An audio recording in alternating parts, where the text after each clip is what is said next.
Game with the 50-50. Game with the 50-50. All right, ladies, you got your fans? All right, y'all. Let's do a little work, man. Let's do it. I don't know if y'all know. What's love and the 478 man?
Y'all, real quick.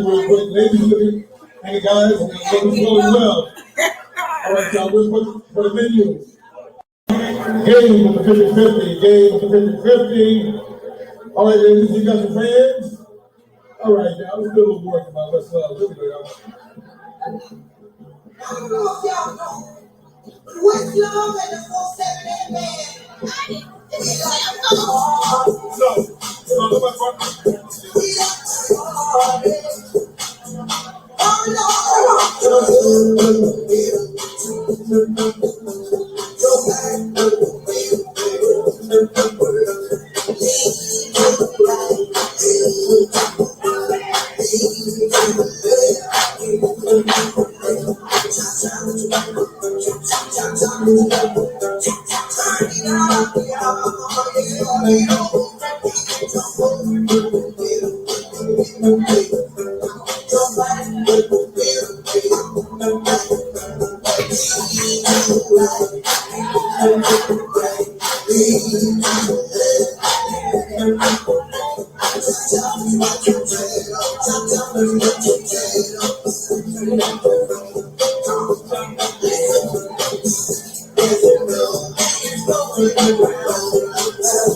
Y'all real quick, ladies and guys, and flowing well.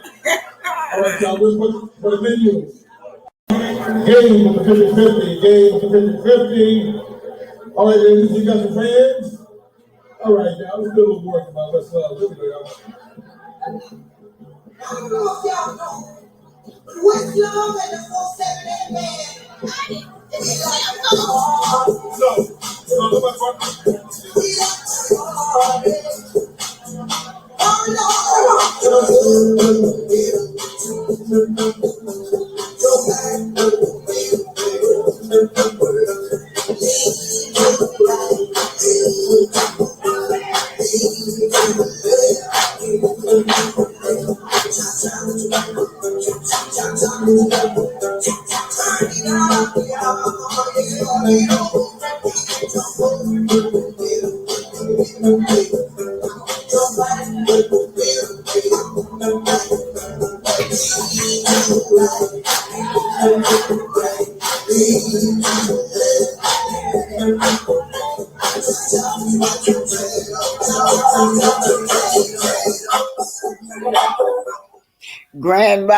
Grand Rising, everyone. I'm going to be here about an hour with y'all, and then I got an appointment with bruh. Y'all know when I'm in Huntsville, bruh keep me busy, and always got somewhere to go with the doctors. Let me say house rules. Thank you, Nosy. Rosa Graham starting my morning off just with her $20 super sticker. Thank you, young lady. Grand Rising, when the sun set or the sun coming up, they both look the same. It is the most beautiful thing you can lay your eyes on, right? Alrighty, y'all. What do this say? It say the copyright disclaimer under Section 107 of the Copyright Act of 1976. Allowance is made for fair use for purposes such as criticism, comment, news reporting, teaching, scholarship, and research. Fair use is use Where am I at, y'all? Fair use is in a use permitted in a copyright statute that might otherwise be infringing on non-profit educational personal use tips the scale, you guys. Yeah, how y'all doing, huh? How y'all doing today, y'all? Thank you, Nosy Rosie Graham. How y'all doing this morning? Well, y'all know what? Trump has released Martin Luther King files, FBI files, you guys. And for one thing, the family can sue now, right? I don't know his motives for releasing these FBI files, you guys, but they have not been able to sue. Now they did get $1. They sued and they paid them $1, y'all, back in the 60s or 70s. One damn dollar for this man. But anyway, it says that did you know that the FBI was found guilty of killing Martin Luther King Jr.? According to a case that was won by Martin Luther King Jr. family in the 90s. They just couldn't prove it, you guys. So now the rest of the president would not release this FBI file. But uh, uh, the Orange Man has released his file, and probably because the King family went to him personally and begged him. So I'm happy that he did that for the King family. The truth about Martin Luther King. Black power in this house. Give this man some respect. It was his birthday this month. This month is going out. It was his birthday this month, and y'all know he got assassinated in April. Let me see what y'all are saying over here. Yeah, the truth about Martin Luther King, you guys. Yeah, y'all know we get they spoon feed us with what they want us to know about Martin Luther King, but Martin Luther King was a great man, you guys. He was not a coward, y'all. They want us to spoon feed us that this man, all he wanted to do was turn the other cheek, and in fact he was killed because his ideals was changing, right, to a more radical version. I told y'all he had came to Cleveland, Ohio, and when he came to Cleveland, Ohio, they told him not to come. We don't want you up here, Martin. We're not the turn the other cheek type of people up here. We are Malcolm X followers, Black Power. I mean, Black Panthers, all these radical groups, they call them radicals. But he came anyway, and everybody respect the king. Y'all know when nobody gonna disrespect him. They respected him, and it was a mutual conversation. When he left Cleveland, he started teaching in the other direction. He started talking about how he made that mistake that he had led his people into a burning house or a burning bush or something. Grand Rising Jesse J. Thank you, Nosy Rosa Graham. Thank you. Oh, girl, I appreciate you. When I get little tokens like that, it makes me want to get up and teach you guys. Capricorn Flower, Miss Bullwood. Hey, where you been? Hey, Anita, how are you? And my nosy Rosa Graham is on here. CK is being dragged all in the they are dragging this man.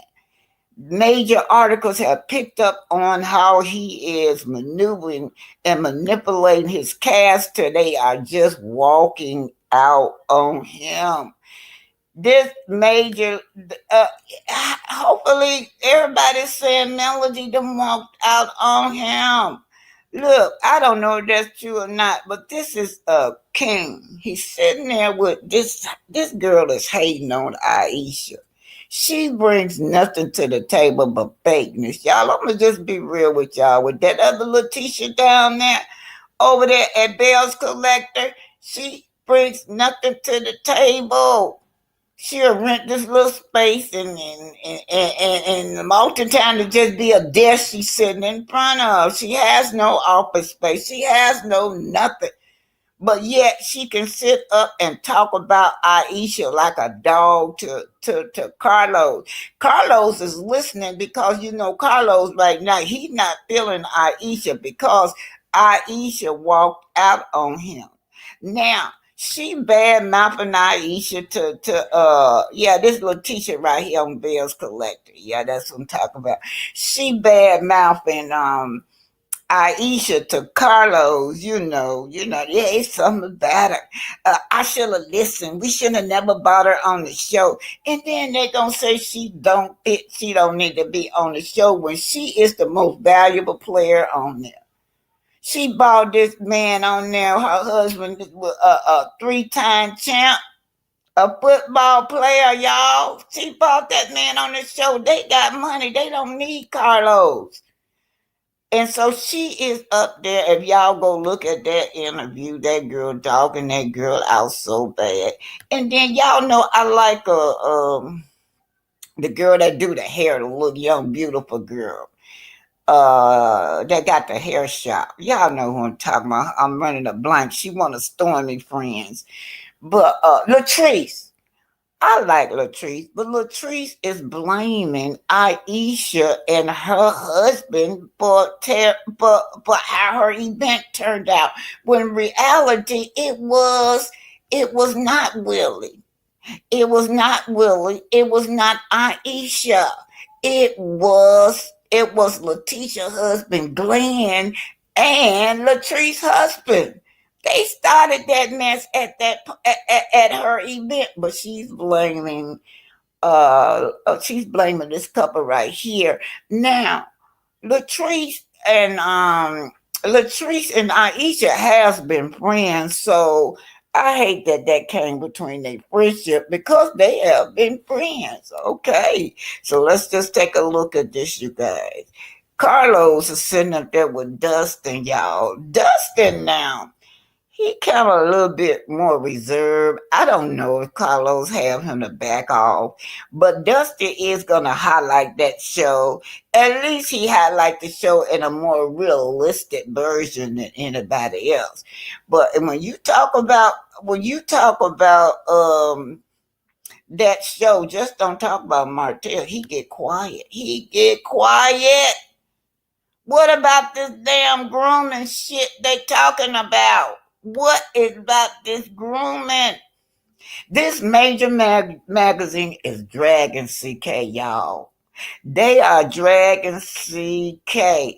Word have got on how people is walking out on them. Then they go down a list of naming everybody from all these different shows that have quit on him and walked out on him. And guess who they are? They all black women.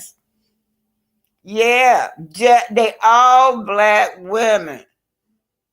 Yeah, so let me tell y'all something. Aisha brought a lot to the table. He lost that girl. That girl embarrassed him. Y'all know what happened.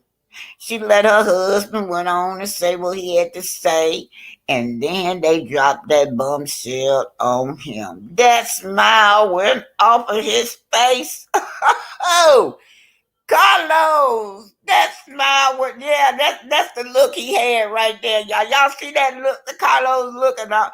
He usually got this smile on his face. All you see of his teeth and his buck eyes, but they dropped it. And she says, "Oh, by the way, we thank you for inviting us back." She let the audience know that, hey, look, he didn't fire us. He invited us back, but we won't be coming back, and you'll be hearing from my lawyer.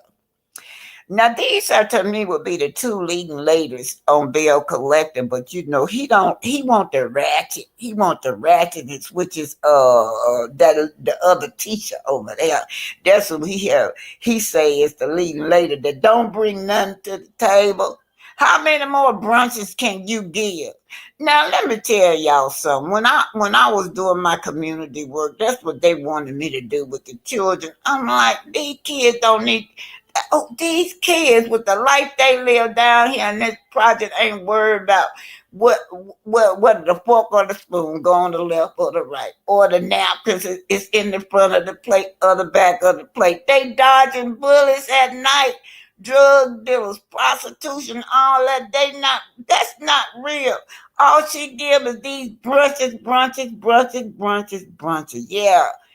Yeah. Your fork got to be to the left and your spoon got to be to your right. That's not real teaching to me. But so, anyway, Melody sits up there minding her own business, y'all. What is they doing ganging up on this woman on that stage up there at the reunion? So bad to this that girl. The headlines talk about grooming. Let me see if I can find the headlines for the next show. I'm telling y'all, if that is not a lawsuit, that is a lawsuit. What the hell? Talking about some this girl. I thought I had it. I hope I got it. Grooming. Let's see yeah, about chit chat. This came off of chit chat, y'all. Yeah. Trisha finally martels the truth. Yeah, well. Trish don't know what the truth is, but it says and Melody argue. Kimmy and Melody argue over Melody's double standard. Ain't nobody got no double standard, but that cast, right? They're sitting up there talking about trying to make her look like she hard to get along. Yeah, she over there isolated about herself, knowing that she had to sit over there because of that restraining order. They want Melody ain't not stupid. She not gonna violate her own restraining order, but Hotel was. Now check this out, y'all. Destiny claimed that Martell and Melody groomed her for a threesome. Let me read it over now. Destiny claimed Martell and Melody groomed her for a threesome. I got this off of Chit Chat, y'all. Groom? You running around with a convicted abuser. Now, grooming is illegal, y'all. That's a criminal act that you're doing to somebody because you want to violate them and have them under control or something like that. You got a son. You mean to tell me, Destiny, you got your son around a groomer? If you being groomed, is he grooming your son? But Barrett, do you see this? This is ground for you to maybe investigate into this to see if you can get full custody of your son, because Destiny say that Martell is a groomer, that he's grooming her. How you groom a 40-some-year-old? I don't know. You've always been in a triangle. You 15 years in a relationship with a married man. You used to being in these threesomes. You even offer yourself to Maurice and Kimmy. How gross is that? Y'all remember that, don't y'all? Grooming, y'all. And then she got the nerve to have a foundation for women's. But that's who you hang around with. That's who you got your child around. Honey, LeBarrett, get your son. Now, Sonny joined the cast on stage to hash out her issue with Destiny. Destiny is a coward. Destiny turns, what's she gonna dog walk her and running? She thought my son, she gonna dog walk Sonny and run it. How you gonna dog walk somebody and run it out the door, you guys? Okay, let's just get started. I like to always start. Let's see what the fans are saying right here. Yeah, y'all know we're gonna play a lot of that interview. That interview says a lot. Dustin went over that interview about that, what was going on with that cast. So that's what we're gonna go in today. So Alicia says, I absolutely love and respect Dustin. He is always genuine, sensitive, and keeps it all the way real, no matter what. Yes. Timber said, look how Carlos' facial expression changed when Dusty started talking about Martell. He's not smiling. So they if you can see him up there, he not gonna smile. Now he talked about everything, but just don't bring that RP up. Carlos refused to talk about that RP, y'all. Yes, he refused to talk about it. Don't talk about Martell. Y'all notice how he had Martell dressed in white? That's Carlos, but I said Martell was dressed in white. Martell and Carlos was dressed together. Hey, he got a blue suit like that too, don't he, y'all? Y'all know that blue one was where he was at that vow renewal. But he dressed him in white to soften his look up. That's what the purpose of dressing him in white. He determined that this man right here is going to be looked upon as a decent, outstanding man. So he put him in white. That's that same outfit. That's just white instead of blue, y'all. That outfit that everybody is talking about. Yeah. Let's see what did I put this one up? Real fans. PK Joe said her clapbacks were given to her. She rehearsed them and noticed how she repeat them to make sure they picked up for all to hear major fails. So you're talking about Destiny, right? Yeah, said that she had rehearsed that.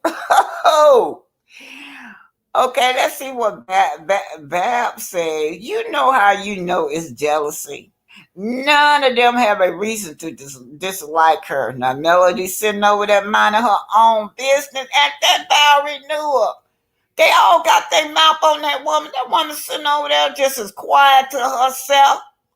None. But they love her when she could help them sad and low vibrational. Yeah, you're right, Babs. None of them on there talk about help, about how she helped them. And Kimmy, she reached out and helped Kimmy even when her own husband then was not sensitive to that so-called cancer scare that she had. To today, they don't call it cancer. They say a cancer scare and a biopsy. We don't know the results of that biopsy. I want to know. What's the biopsy? Cancer or what? They don't tell us. But anyway, you guys, Melody reached out and helped that woman. Then she the oldest one on that show. Kim is the old enough to be that girl's mama, and she trying to body shame her. But I like to tell me her wop side booty or whatever. I never heard nobody talk about Melody body, y'all. That's right, and that's why, Bab, you know how you know it's jealousy. When an old lady like that, like Kimmy with her old ass. PK Joe said, I'm dragging Kimmy every chance I get. No grace anymore with nobody. They dragging Kimmy and Trish all over the internet, you guys. They dragging them. Don't talk about you and you upset because this woman talked about trying to make this man, he's supposed to be a lawyer, he's supposed to uphold the law, but he don't want to do it. He don't want to have no accountability with upholding the law. Here was the one time that Maurice could have balled himself up and found favor in the eyes of the fan when if he would have just took accountability. Hey, Queen Common Sense, welcome. If he would have took accountability, but no. She upset because she talked about him cheating. Kimmy, you already let it out the bag. You mad at her, but why aren't you mad at Hotel? Because Hotel bought that girl on there. And that girl said she had your man. Yeah, said she had your man, Maurice. Now, Dorothy said his question are valid, especially her text and Marquez. She would take him back in a heartbeat. So we're talking about Trish now. We move on to Trish calling this woman trash. Trash, y'all. Why would you call her trash? What make you on her show? She putting food on your table too, Trish. Oh Lord, let me go and put this through. I'm gonna put this video through, y'all. Yeah, I'm glad they dragging Carlos. They dragging Carlos about how he mistreat all of them women on the show, and they have walked out on him. Yeah. Yeah, and that darn Letitia, she hating, just hating. That girl got so much jealousy in her heart over Aisha. Yeah, her right here. Y'all should, if y'all get a chance, go over there and listen to how she dragged Aisha with Carlos. Carlos got the nerve to have this man last name. This is the true king right here, not you, Carlos. You ain't the king of nothing. The king of drama. The king of getting fired everywhere he go. Fired.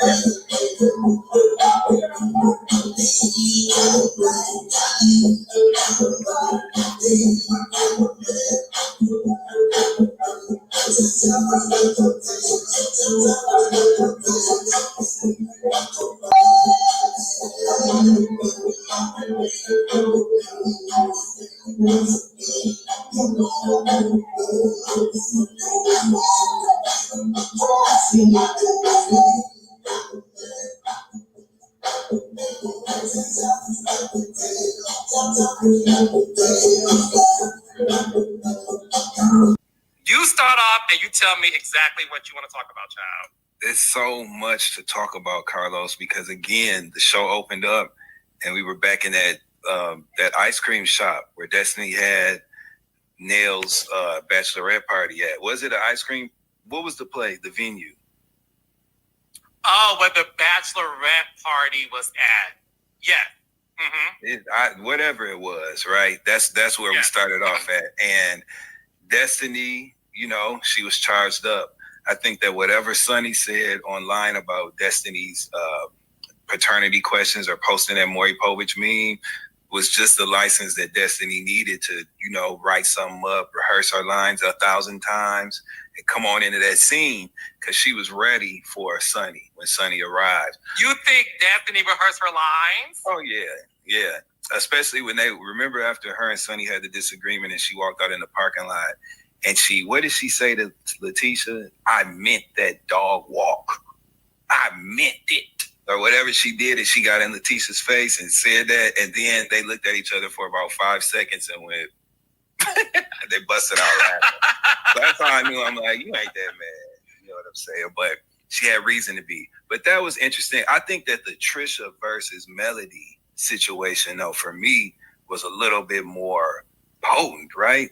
Because Trisha came in on hots, and I think that what happened was Trisha thought about the first conversation that her and Melody had when they sat down, and Melody was asking her very clear and direct questions about her history with Martell. And I think that Trisha was sitting at home and she thought about it. And, Melody, she told me up. And I think that she thought about that. And after talking to Kimmy and Letitia, when they were kind of looking at her like, she told you up. I think that is what made her come in on hots like that.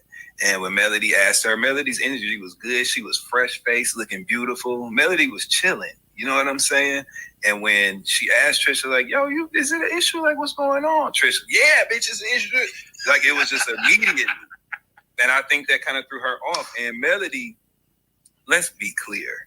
It's already beef because you are alleged to have slept with her ex-husband while they were on the outs and estranged, but still married. It's just an uncomfortable situation, especially Trisha, since you done came on the show lying about it and lying about so many other things, right?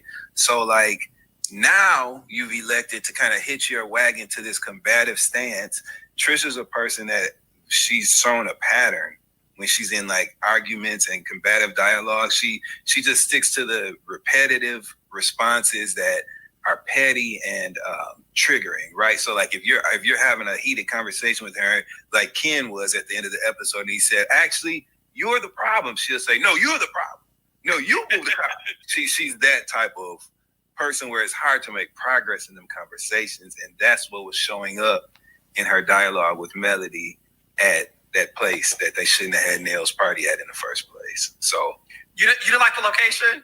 I don't think anybody liked the location. I definitely think the body paint people didn't like it. They were sitting over there doing like this and looking around and shit. I didn't know what I was like. Is this performance art? Like, is this what they about to do? You know what I'm saying? Because I done been some places and seen some things. So I'm like, where is this about to go? And that's when Nell started the whole damn argument between Sonny and Destiny, talking about, don't y'all share a snake? You know what I'm saying? And then boom, that's all it took for Sonny to be like, well, no, we don't share nothing. And actually, she ain't stopped fucking talking about me on Mondays because then it just went. It just went. You know what I'm saying? So I thought that whole situation I don't know. I think that, again, Destiny needs an event planner because no wonder everybody be fighting and arguing and shit at all her parties. You know what I'm saying? Look what happened at the field day, the brawl for it all. Look what happened at the Madani launch. Marceau got up and told Martell, I'm simply better than you. In every area. You know what I'm saying? Then look what happened this time. You know what I'm saying? You got Trisha sitting there. You know what I'm saying? And then Melody was sitting there looking at her. Girl, what are you like? It was just, again, it's just an environment that leads to a combative occurrence every time. So let's get an event planner. Well, look.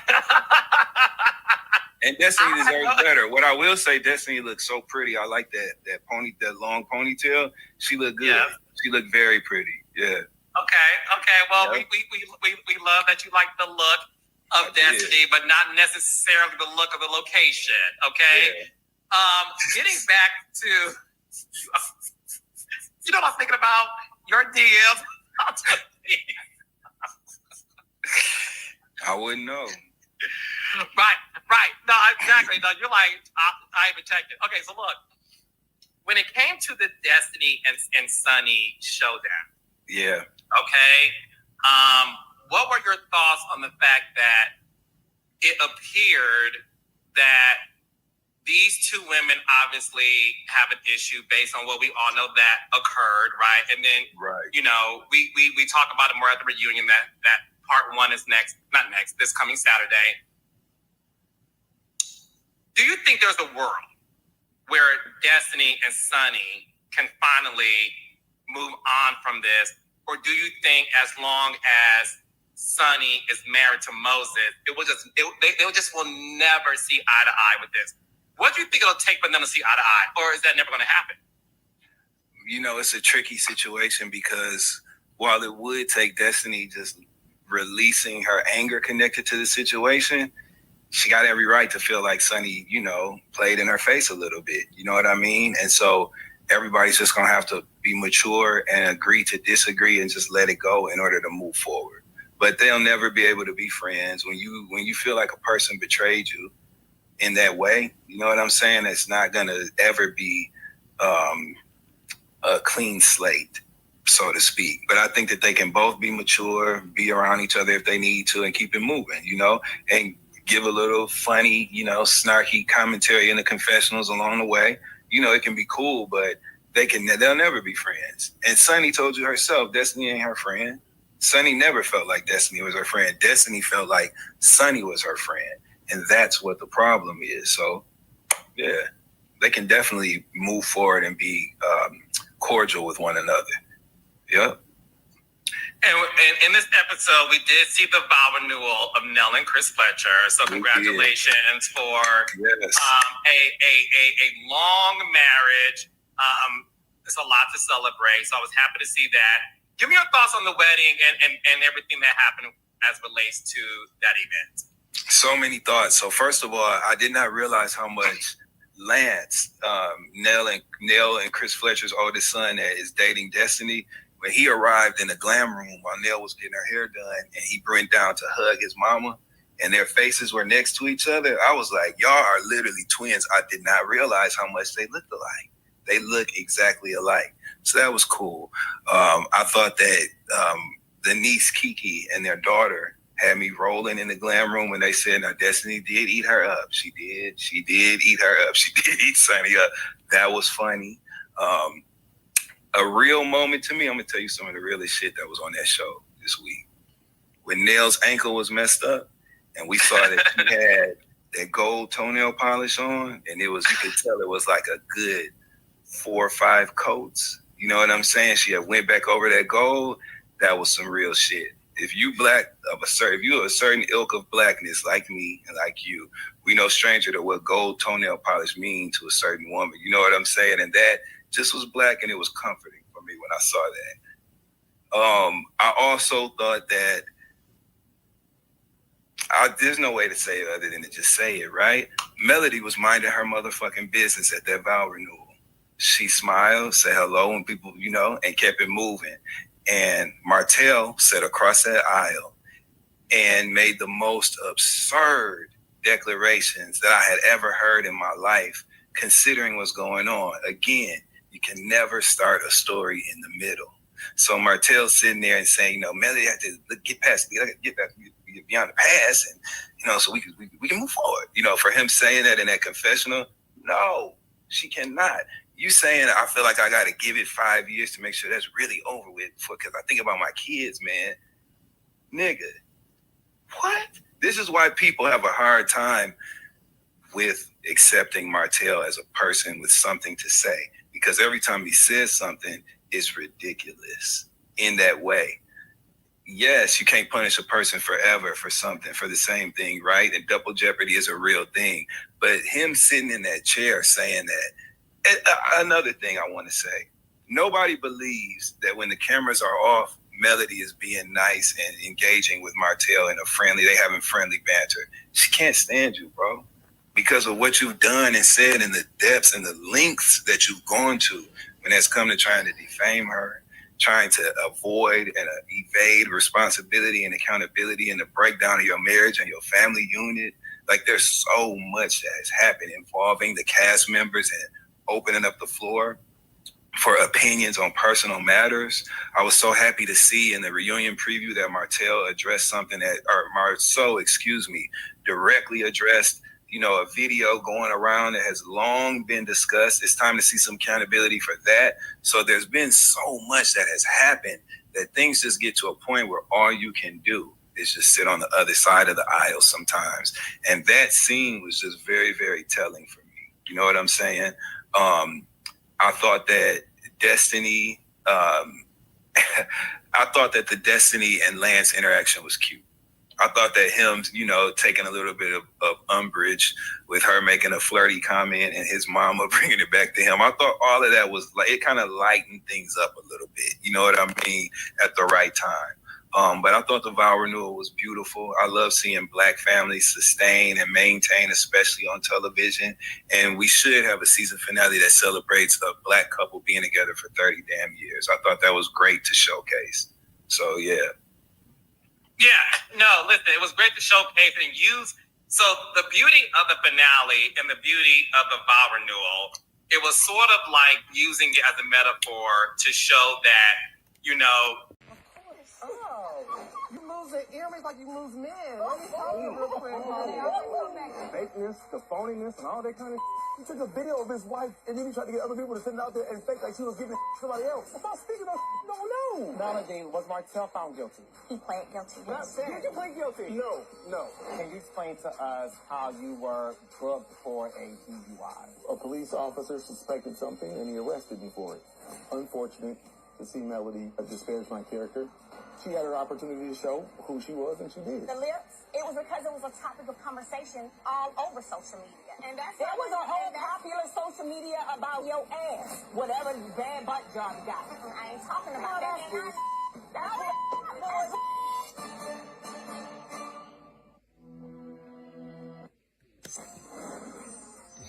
Get ready for part 1 of the Love and Marriage Huntsville reunion special.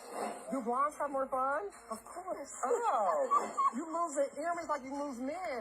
Oh, you lose the earrings like you.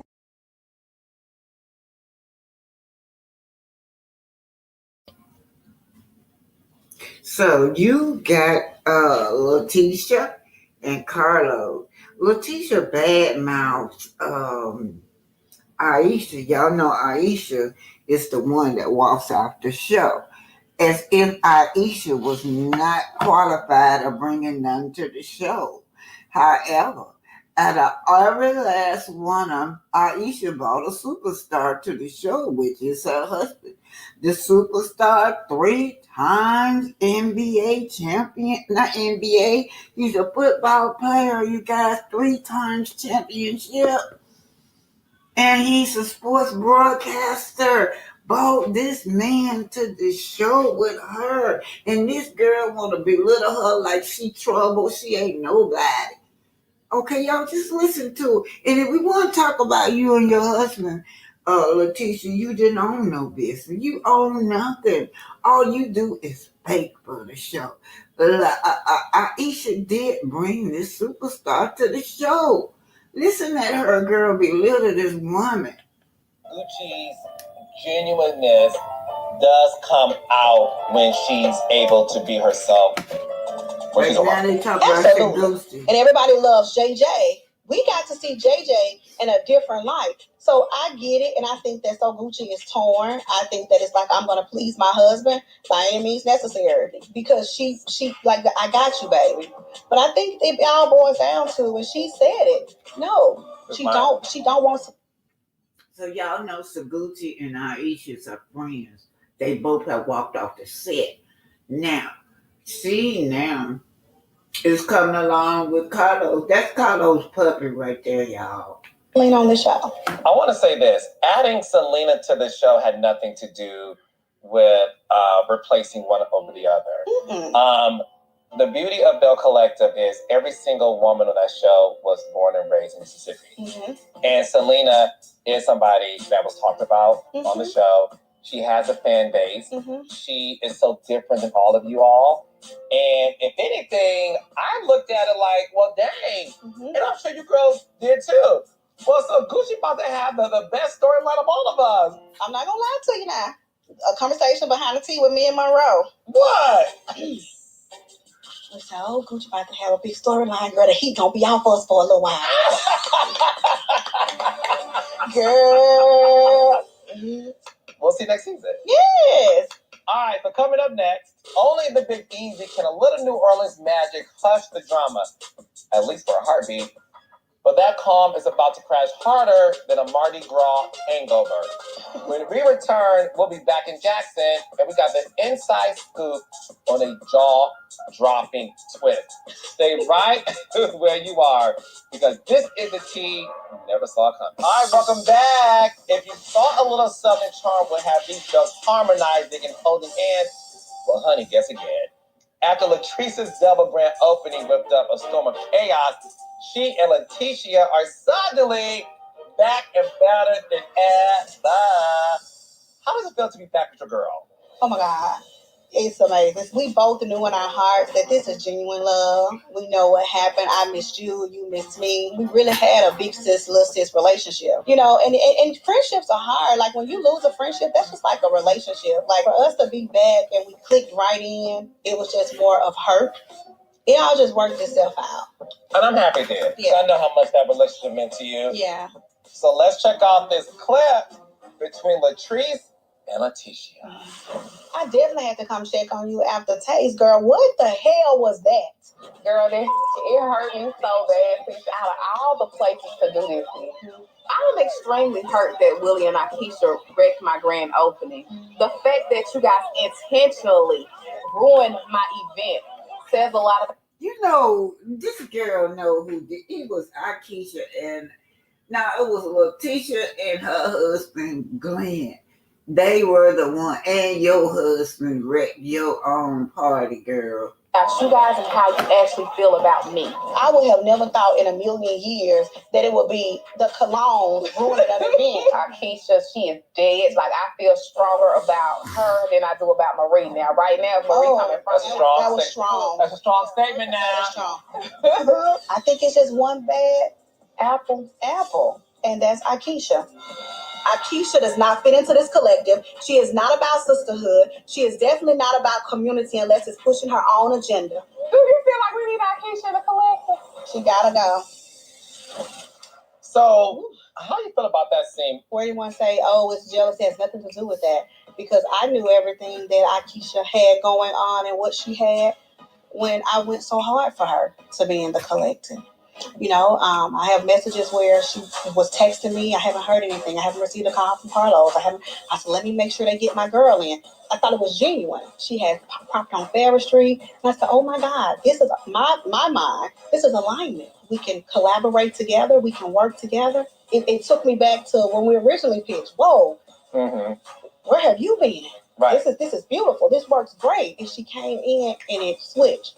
When she started with the dirty plates, I'm like, what is happening here? My plate is dirty. So where's your plate? My plate's right here. See, I got a little, it's some honey on here. It's smart. I don't eat on dirty plates. I was sitting at the head at the brunch table. Timber was on the right of me. And I looked at Timber and I said, I should have listened to you.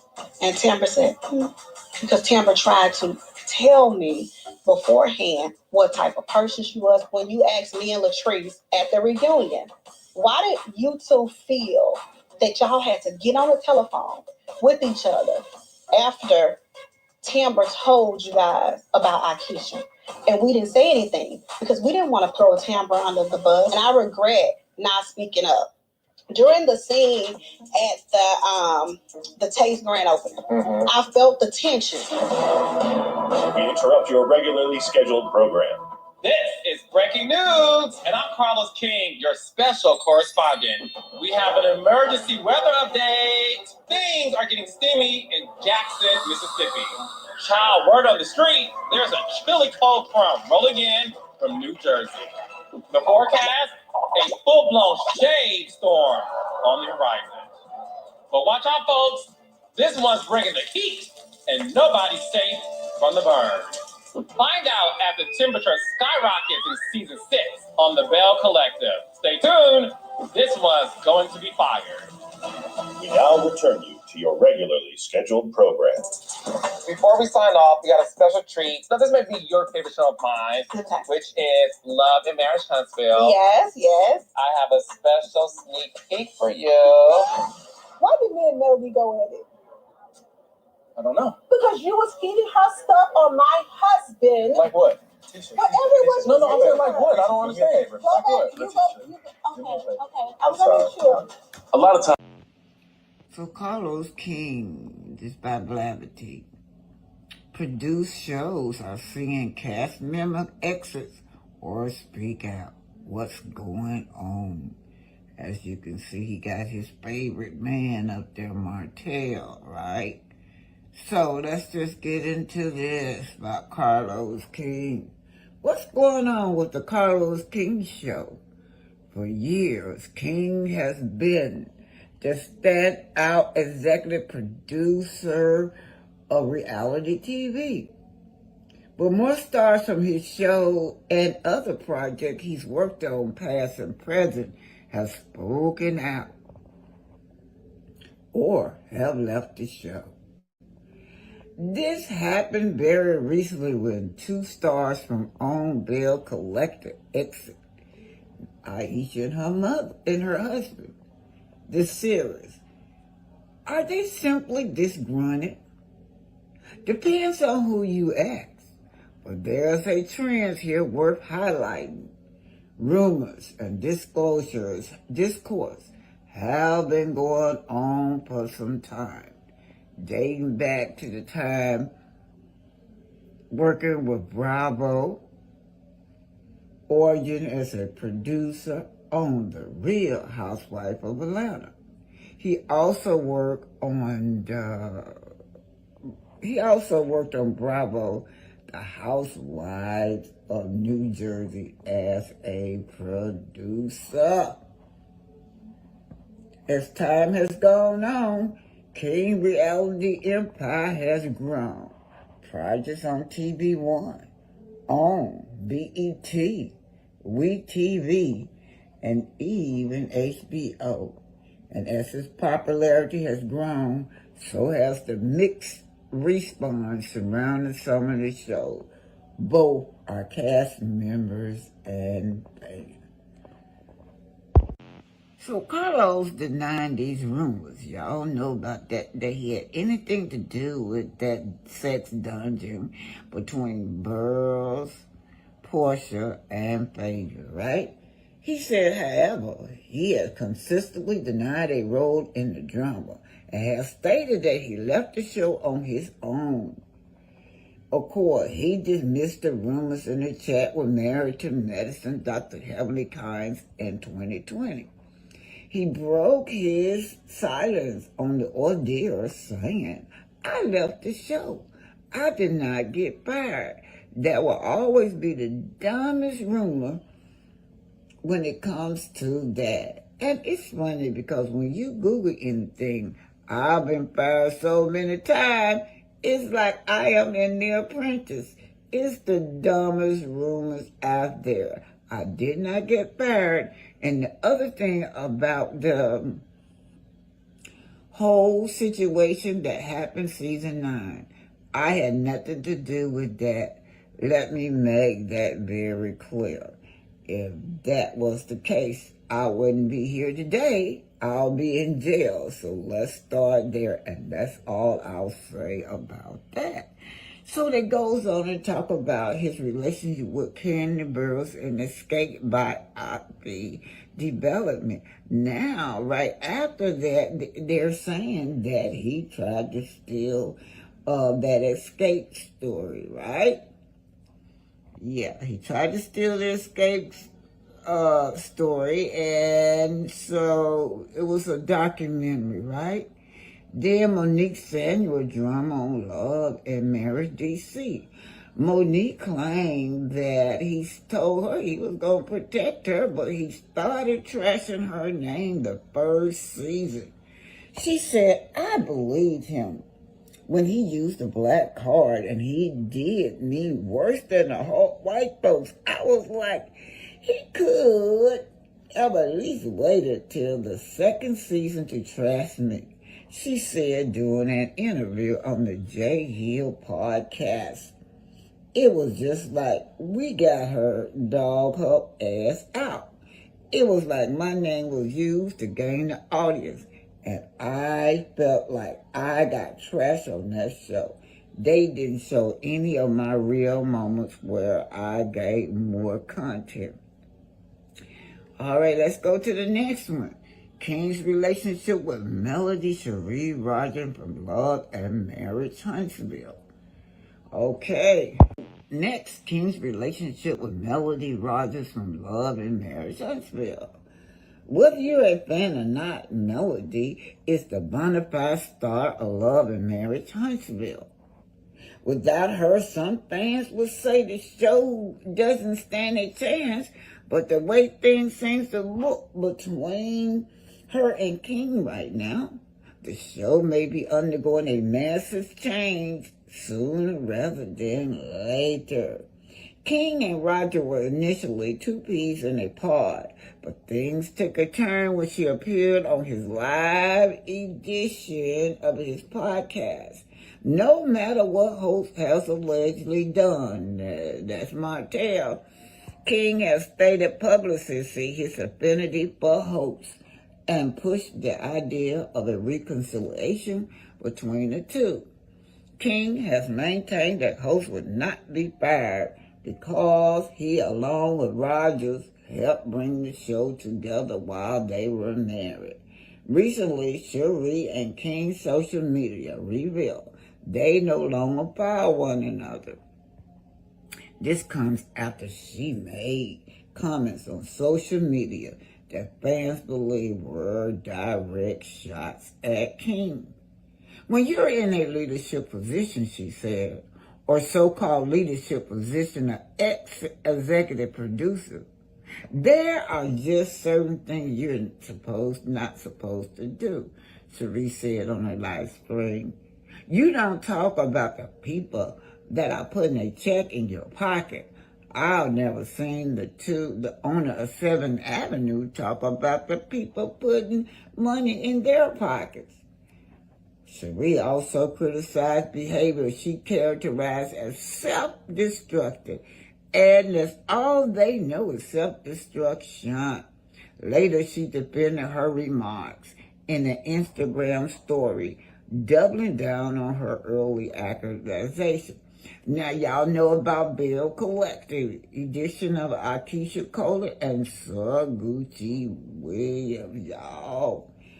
They two cast members, Aisha and So Gucci Williams, Colin quit the show during a YouTube live stream, leaving him and his two co-hosts at the night with their mouth ajar. Yeah. His YouTube show had also caused controversy with him and Dr. Heavenly, you guys, right? So, that's it.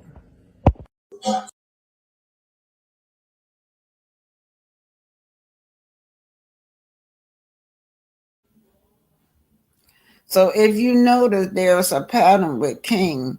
All of them are women. Every last he's so abusive to these women, you guys, that they are leaving his show.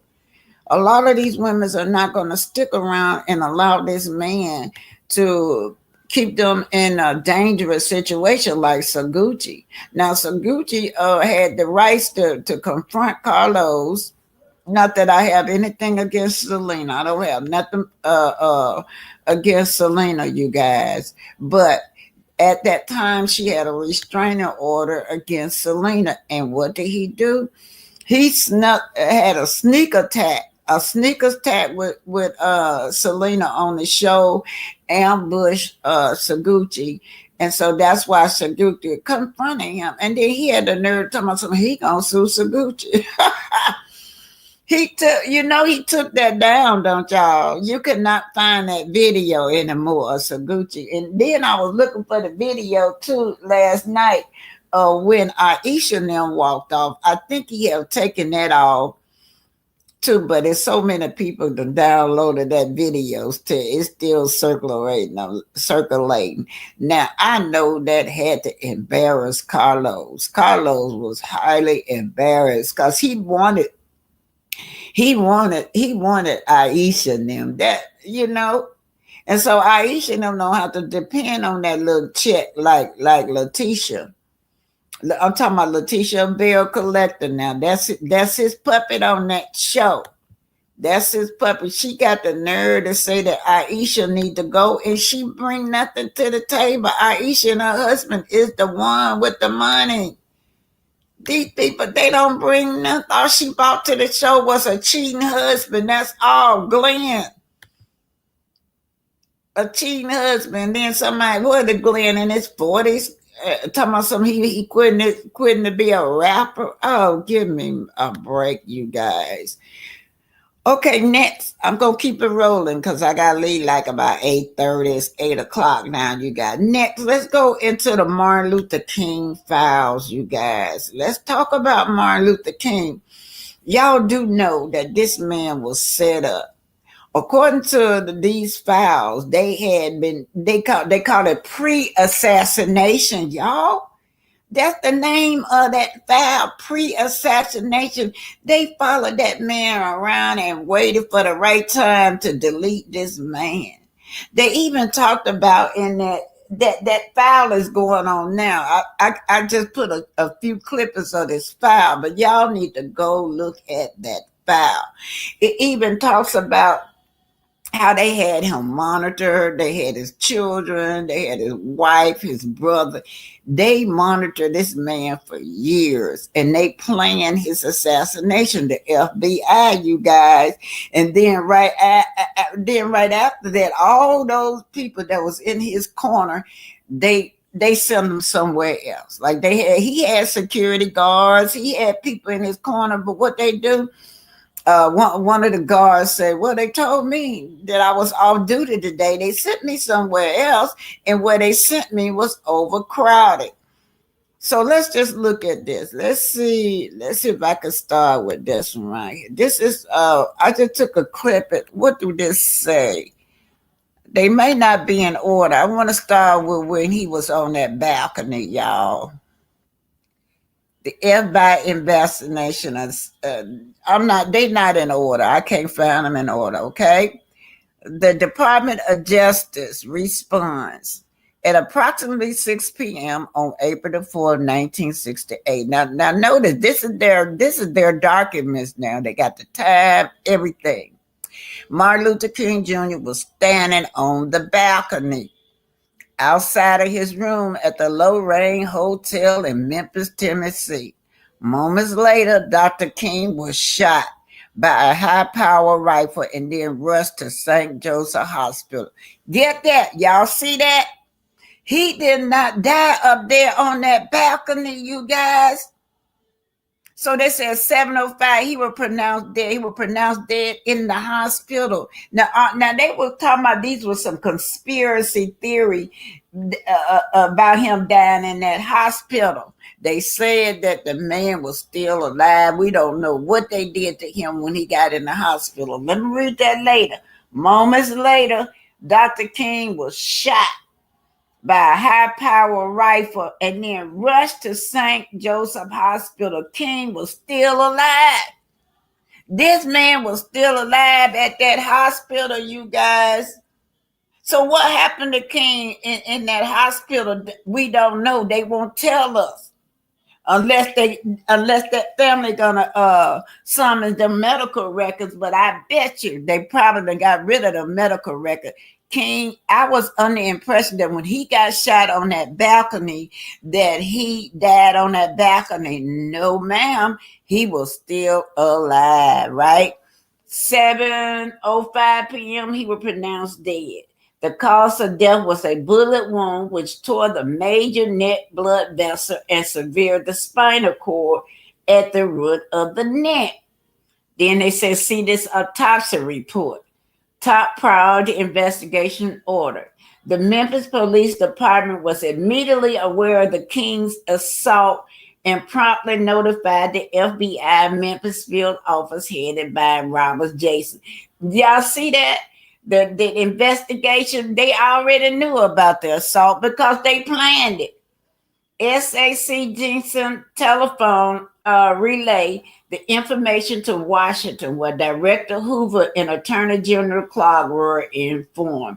They were informed because they were a part of this man's assassination. Now, this was just been released, you guys. These files have never been released, but I learned everything through Dick Gregory. A lot of people thought that Dick Gregory something was wrong with Dick Gregory, but Dick Gregory had a lot of sense. Dick Gregory was there. He had paid for some kind of way, got owed to these files. And let's just see what this one say, y'all. They're not in order. Let's see now the FBI report. Okay, that's still the same thing. And let's see what this one say right here, y'all. But I just want to show y'all that this man was still alive. Okay, all of them is the same. The FBI investigation of that. So let me just read this. I don't know what this is, y'all. I'm reading this for the first time with y'all. Now, Bessie Brewer. Okay, Bessie Brewer. Now, there was a rumor house. What is this? Why is this? There was a rumor house across the walkway, right? And her name was Bessie. Now, over there, they said that was where the shooter was at. He could see everything. Now, Dr. Activities, according to Miss Georgia M. Davis of Louisville, Kentucky, Reverend A.D. William King and King's brother, they had them under surveillance. Miss Lucy Ward arrived in Memphis on April the 4th, 1968. From Florida and registered at the Lorraine Motel. I think this is King's brother. Now remember, A.D. got assassinated 1 year later. A.D. King was is the brother. Okay, so they monitoring the brother too, y'all. This not in order. I just throwed it up there. They monitoring the brother too. So the brother was the target too, but they could not get to that brother. So let me just go like this. So according to AD, Miss Lucy Ward arrived in Memphis April the 4th, 1968 from Florida and registered at the Lorraine Motel. That's his sister-in-law and brother. at approximately 1 a.m. Upon inquiry about Dr. King, they were told that he was attending a teacher meeting at a church. The three then went to the church, but Dr. King was not there. Returning to the motel, Dr. King's brother, remember, Dr. King's brother AD got assassinated a year later. There was hardly it was hardly nothing about, nothing written, no kind of publicity about his brother. But how they say his brother foul play that he had died drowned in the swimming pool, but people are saying that was foul play. Now, returning to the motel, Dr. King's brother, Dr. Davis, and Miss Ward conversed in room 207 until they observed Dr. King along with Reverend Ralph Abernathy. Y'all know that was his right-hand man, and Bernard Lee, getting out of a taxi cab in the motel. What was his security? Look, y'all, they had got rid of his security. Remember I told you the security said that they sent them somewhere else? So here you got King arriving, getting out of taxi cab by himself. At the courtyard about 4:30 a.m., Dr. King was invited to room 207 where he visited with his brother. They were gonna get his brother too, but you know, King was the target. They wanted the brother. They got the brother 1 year later. Miss Davis and Miss Ward, they were there till 5 a.m. in the morning. He then went to room 306 where he and Reverend Abernathy were registered. This is the FBI telling y'all minute per minute. Let y'all know how they know. They had an informant. The man looked just like me. The man looked just like you. Was a black guy. I don't know if that was Bernard Lee or what, but it was a black guy. That's how they know every detail, minute by minute. King trusted that man. He was an informant. He was King's right-hand man. I forgot his name, but he was all along working for the FBI. Y'all, some of our people are just low down. That's how they know minute per minute where he was at, where his brother was at, where his wife was at. Y'all see that? And then he went to room 306 where he and Ralph Abernathy were registered. Notice they done got rid of the security guard. King walking around by himself, no security guard. About a half an hour later, Dr. King went to room 201 where he visited with Miss Davis for over an hour. Okay, you guys. So we already read to y'all about when he was shot. Let's see which one is this. All right. I'm trying to see what I got up here, y'all. Dr. King activities. We just went over that.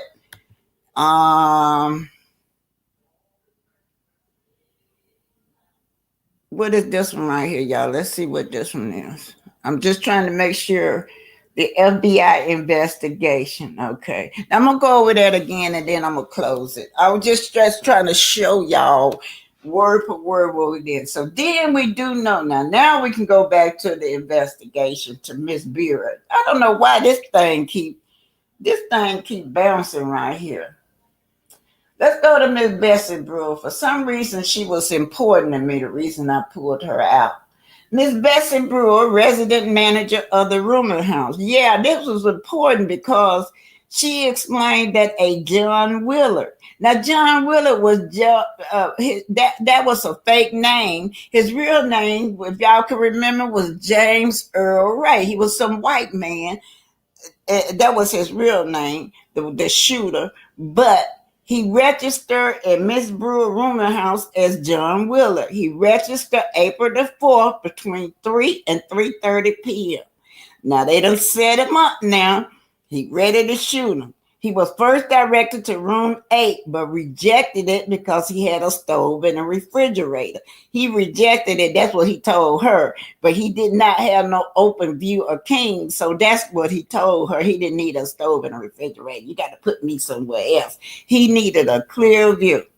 Instead, he asked for a sleeping room only and accepted room that's 5B or 3B, something in the rear of the hotel, hostelry.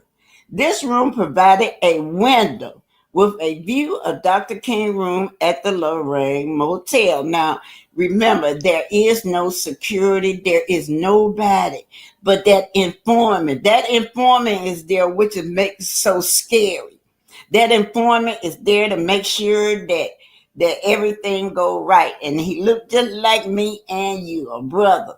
Miss Brewer, that's the lady that owned the motel, described the new tenant as a white male, approximately 35 years of age, 5 feet 11 to 6 tall, weighing 180 pounds with a medium build, and presenting a neat, clean appearance. This is the shooter.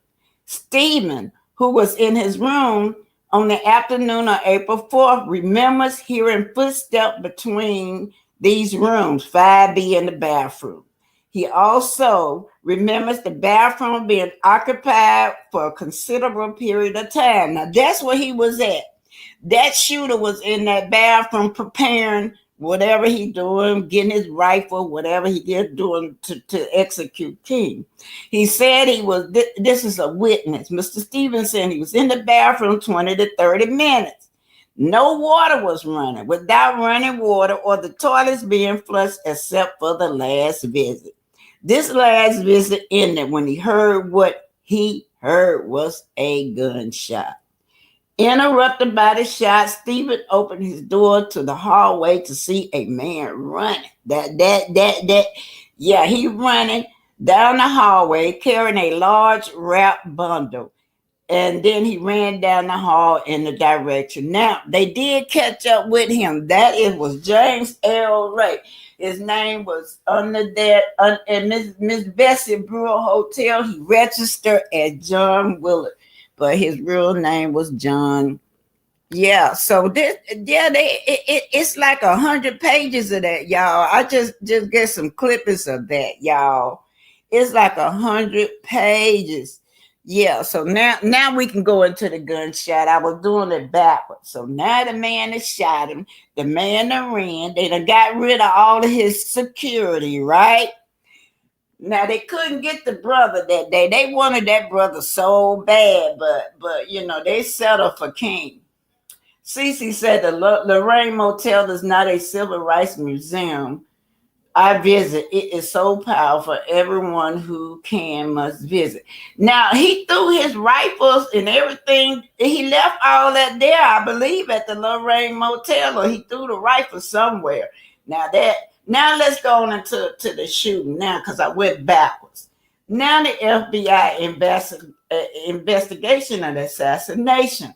The Department of Justice responds and FBI performance. See, it said FBI performance because the FBI I had something to do with it. Now the King family can go now and sue. So y'all might not like that red man, but I thank him for releasing this for the King family. It's time, y'all. It's time that he got grandkids, he got daughters. They still alive and they deserve to be compensated by this government. They gave them $1 back in the day. $1, y'all. But now they got these files now. They got the files proving that the FBI was involved so they can go and sue the government. Now the murder. Approximately 6 p.m. on April the 4th, 1968. We already established that the shooter was across the street at Miss Brewster, whatever her name was. I forgot her name. That's where the shooter was at. April the 4th, 1968, Dr. King was standing on the balcony. Now, who told him to go outside on the balcony? They said that informant was the one. Now, y'all notice they leave the informant out in this, right? They said that they shipped him somewhere to Canada, the informant, the black guy. But if you notice in these notes, they leave his name out. He was the one that told him to go on the balcony. That's according to what that other paperwork say. He on the balcony outside of his room at the Lorraine Motel in Memphis, Tennessee. Moments later, Dr. King was shot by a high-powered rifle and then rushed to St. Joseph Hospital. King died in the hospital. He did not die on that balcony. Now, they won't tell us what happened in the hospital. They said at 7:05 he was pronounced dead. But according to Dick Gregory, according and allegedly to Dick Gregory, which I would believe because everything else he said was true, that he was smothered.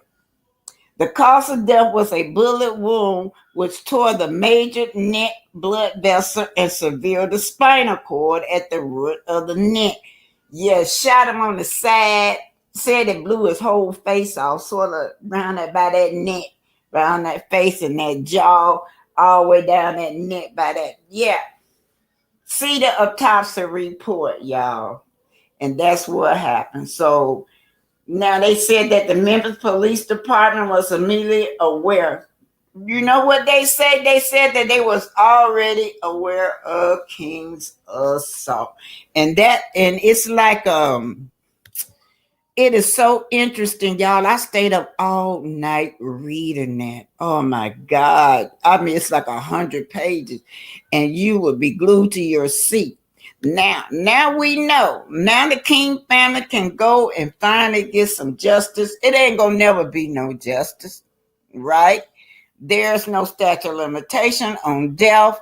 But now, since they released this file, they know now that they can be compensated, and the grandchildren, the great grandchildren can be compensated. Now, this say, did you know that the FBI was found guilty of killing Martin Luther King Jr.? According to the case that was won by Martin Luther King and his family in the 90s, but they went back and gave these people one. Y'all, when I tell y'all $1, I mean they gave them $1 damn. They were found guilty, but they said that they don't have no proof. Oh boy, yeah, y'all. What y'all doing? What are y'all saying over here? Let me put this through the Dred Scott. I got this out right here for a reason. Let me put this was doing what I'm talking about, the Dred Scott decision. I am not the owner for the Black Titanic, but anyway, this case that we're looking at, George Floyd, this is exactly what y'all see. If y'all don't know about the Dred Scott case, you need to do your research, because nobody has never challenged the Dred Scott case. It's a case where it says that a black person could never be treated with respect and the same as white people, because they are 3/5 of a human being. And that's what we're seeing. George Floyd is on trial. His life wasn't anything. They want to make him out a drug addict.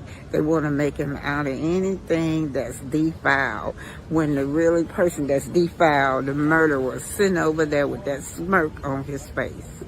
Anyway, have a blessed day.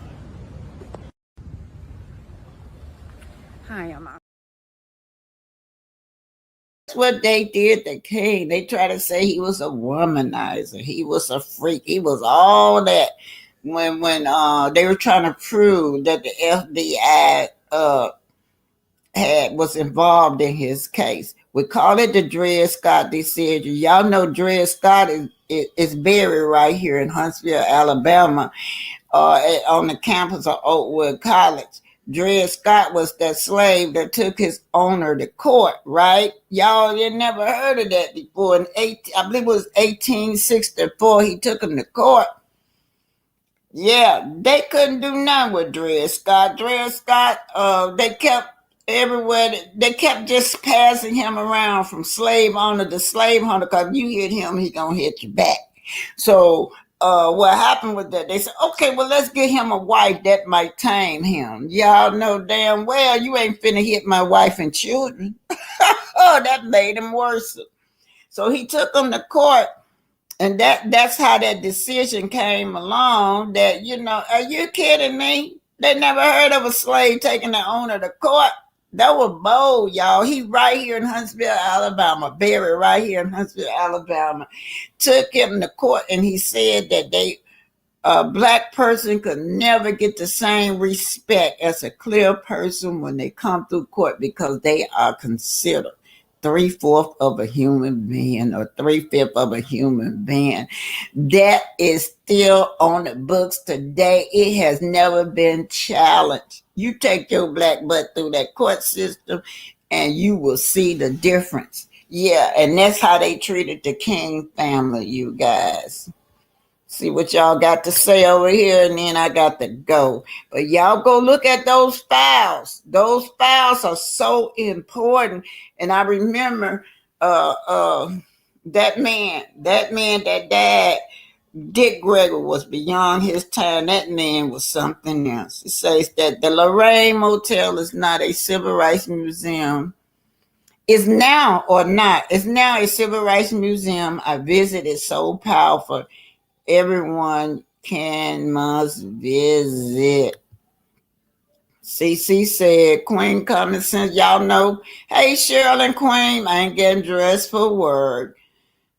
Cheryl Howard, how you doing? All the tea in China. Good morning, my sis. You guys, yeah. Hey, good people. It's certainly, y'all can just Google it, y'all. Martin Luther King FBI files. Google that. Oh, Lord, that's very important so y'all can see what really happened to that man. We've been spoon-fed. We're always spoon-fed what the media want us to know, but we have to start reading for ourselves. Nosy Rosa Graham, thank you for contributing to my channel today with your super stickers, you guys. Thank everybody for being here. I gotta go take bro to the clinic, you guys. Love y'all. Thank y'all for being here. And this is Martin Luther King. Birthday was January the 15th, I believe, you guys. Was his birthday was this month. And I guess that is probably one of the best presents that they could get, is that FBI files being released for that family, you guys. I don't know why. They went to Obama. Obama refused to release that file, and I thought for sure Obama was going to do it. He wouldn't do it, you guys. The Bush wouldn't do it. Took this old crazy man to release it, but it's about time. I don't care who released it. It's just good that they're gonna get compensated, or they probably gonna try to fight them. You know, it's hard for us to get reparations, even when we've been doing wrong. But this right here should be an open and closed case when it comes to King, because everybody know he was assassinated. And I'm leaving out with this. 50. All right, ladies, you got the fans? All right, now. Forgetting you guys. I'm forgetting to say bye to y'all. Mwah. That's in honor of Kiki. Y'all tell y'all, Kiki always used to throw kisses at me when we pass each other here in Huntsville. So I'm just invoking her spirit when I do this. Love y'all. Bye, y'all. Y'all have a blessed day. Have a great day. Game with the 50-50. Game with the 50-50. All right, ladies, you got the fans? All right, now let's do a little work about let's look at it. I don't know if y'all know. Westlove and the 478 band. It's like,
Hi, y'all. Love y'all. Y'all have a happy day today now. Be blessed. Love y'all.